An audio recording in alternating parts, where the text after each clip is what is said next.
In my own personal experience, I had lots of kids over the years who said, oh, I want you to call me this. And maybe it was just a nickname, or maybe it was a name that they identified with at the time. Or I had students who sometimes, would ask to try out different pronouns and say, like, can you call me he today? And they were just trying it on. It wasn't even something that ended up sticking necessarily, but they had the freedom in my classroom to be able to do that, knowing that it was a safe space and that there were going to be no consequences at home in case the parents did find out. They weren't ready to talk to their parents about that. So I saw it all the time as a teacher. And you didn't tell the parents? Well, we were not under any obligation to do so. In fact, we were actually told that the parents, we needed the children's consent to talk to the parents about it. And so there were protections in place for these students instead of taking them away, if that makes sense. I didn't come out to my family until I was already out of the house.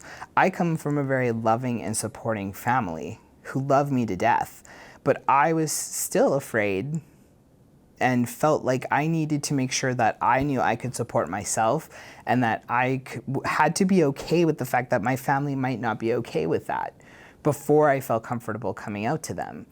And so we're just taking these students' ability to control those decisions themselves away from them. They might choose a different name one day and maybe it'll stick, but maybe it won't. Maybe they're just trying it on to see how it feels.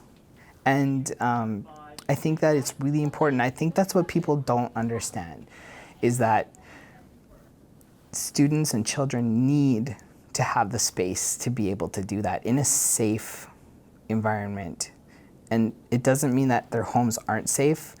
It just means that it's a place for students to try things out until they feel comfortable enough to make a decision to talk to their families about it. And I think that's what it really comes down to. There are still ways that we can show that we support these students without breaking policy, and there are still ways that we can make sure that these students' rights are being acknowledged without going against the policy necessarily, but I think people are probably going to need to get pretty creative.